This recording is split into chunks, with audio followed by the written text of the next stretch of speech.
It has been more than 16 years since a civilian working for the Navy was charged with passing secrets to Israel.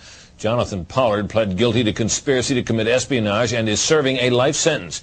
At first, Israeli leaders claimed Pollard was part of a rogue operation, but later took responsibility for his work. Now, Fox News has learned some U.S. investigators believe that there are Israelis again very much engaged in spying in and on the U.S., who may have known things they didn't tell us before September 11th. Fox News correspondent Carl Cameron has details in the first of a four-part series. Since September 11th, more than 60 Israelis have been arrested or detained, either under the new Patriot anti-terrorism law or for immigration violations.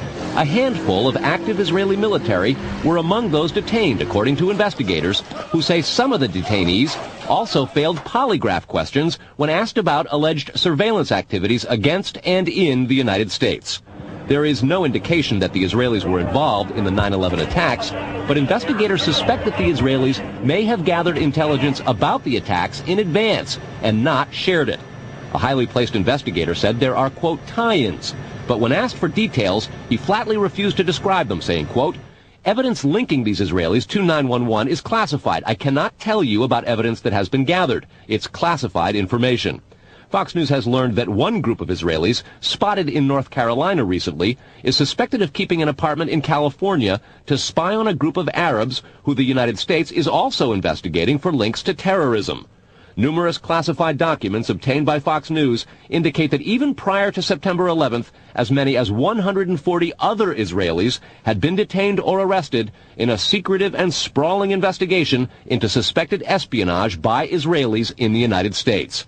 Investigators from numerous government agencies are part of a working group that's been compiling evidence since the mid-90s.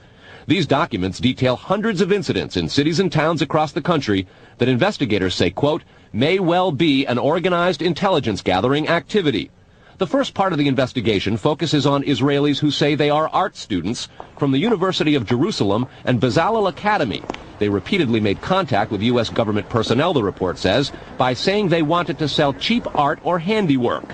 Documents say they, quote, targeted and penetrated military bases, the DEA, FBI, and dozens of other government facilities, and even secret offices and unlisted private homes of law enforcement and intelligence personnel.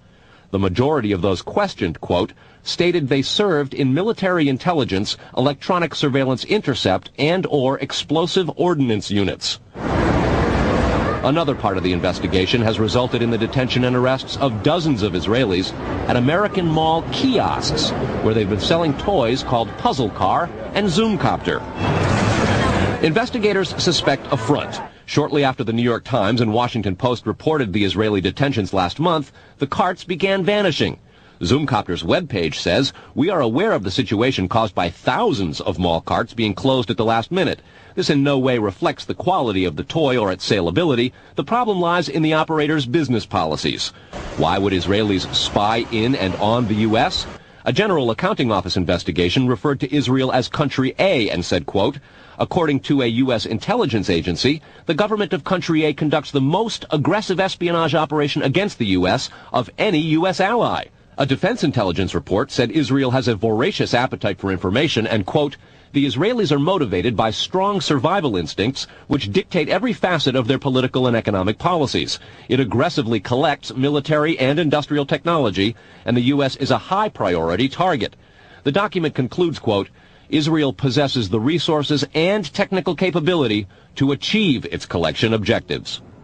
A spokesman for the the Israeli embassy here in Washington issued a categorical denial, saying any suggestion that Israelis are spying in or on the U.S. is, quote, simply not true. There are